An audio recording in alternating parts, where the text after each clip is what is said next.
Helipad সংক্রান্ত জটিলতা কাটিয়ে অবশেষে 16 এপ্রিল রায়গঞ্জের দক্ষিণ গোয়ালপাড়াতে সভা হচ্ছে নরেন্দ্র মোদীর। শুক্রবার দিনভর নরেন্দ্র মোদীর নিরাপত্তার পাশাপাশি হেলিপ্যাড কোথায় হবে তা নিয়ে স্পেশাল প্রোটেকশন গ্রুপ, জেলা ও পুলিশ আধিকারিক এবং বিজেপি নেতৃত্বরা বৈঠক করেন। এরপর রায়গঞ্জের বিভিন্ন জায়গা পরিদর্শনের পর অবশেষে রায়গঞ্জ স্টেডিয়ামে নরেন্দ্র মোদীর হেলিকপ্টার অবতরণ করবে বলে জানান বিজেপি জেলা সভাপতি বাসুদেব সরকার।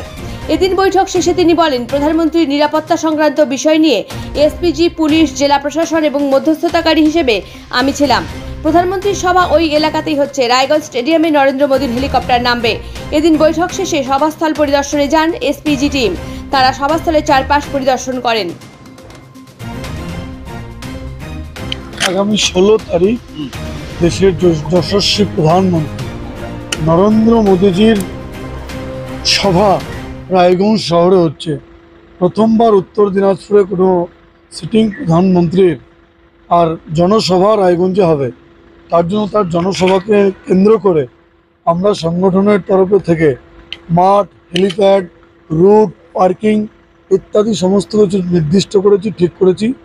আজকে দুপুরবেলা এসপিজির টিম এসছে। আপনারা জানেন প্রধানমন্ত্রীর সভা মানে চরম পর্যায়ের সিকিউরিটির বিষয় থাকে। এসপিজির টিম এসছে, তারা মাঠ পরিদর্শন করেছে, তারা হেলিপ্যাড পরিদর্শন করেছে, রুট দেখেছে। পুরোটা দেখে তারা এই কার্যক্রমকে ওকে করেছে।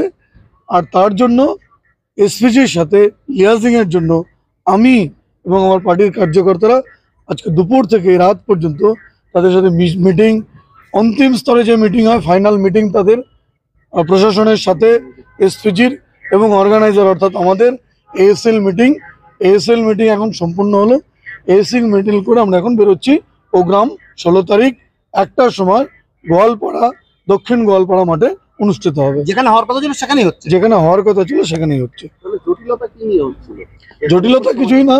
আমি বললাম যে দেশের প্রধানমন্ত্রী তার নিরাপত্তা সবার প্রথম। সেই নিরাপত্তাজনিত কারণে এসপিজির সাথে এই ধরনের লিয়াজিং মিটিং থাকে। এসপিজি সরজমিনে মাঠ পরিদর্শন করে, এসপিজি প্রধানমন্ত্রীর এন্ট্রি এবং এক্সিট পয়েন্ট দেখে, হেলিপ্যাড থেকে প্রধানমন্ত্রীর যে রুট সেটা দেখে। সেই দেখার প্রক্রিয়া আজকে চলছিল। সেই দেখার প্রক্রিয়া শেষে আর এসপিজি সেটাকে ওকে করেছে। 1 মিনিট আমি একটা জিনিস বোঝার চেষ্টা করব। কাজ চলছিল মাঠে, প্যান্ডেল তৈরির কাজ চলছিল, এসপিজি আসলেন, পরিদর্শন করলে তারপর কাজ বন্ধ করে দেওয়া হলো। কাজ বন্ধ হয়ে যায়নি, তারপরে আবার এখন কাজ চালু করা। যারা কাজ করছেন, যে সমস্ত টেকনিশিয়ানরা, তাদের কাজ বোঝানোর জন্য তারা একরকমের কাজ করছিলেন তাদের মতন করে। সিকিউরিটির দৃষ্টিতে হ্যাঙ্গার কোথায় হওয়া উচিত, ডিজোন কোথায় হওয়া উচিত, স্টেজ কোথায় হওয়া উচিত, সেই বিষয়ে সেই যারা হ্যাঙ্গার বানাচ্ছেন, প্যান্ডেল বানাচ্ছেন, স্টেজ বানাচ্ছেন, তারাও এই এএসএল মিটিংয়ে ছিল। সেই জন্য কাজটা সাময়িক স্থগিত ছিল, বন্ধ ছিল না। সেই কাজ যেহেতু মিটিং এখনই শেষ হয়ে গেল, সেজন্য এখন দেখুন আবার কাজ শুরু হয়ে গেছে। হেলিপ্যাড কোথায় করা? হেলিপ্যাড 3টে জায়গা আমরা দেখে রেখেছিলাম।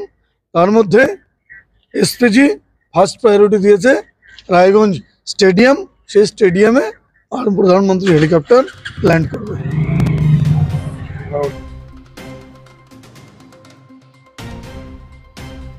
ব্যুরো রিপোর্ট, খাস খবর 8। এখন আপনিও রিপোর্টার। আপনার এলাকার যে কোনো খবর পাঠান এই নম্বরগুলোতে।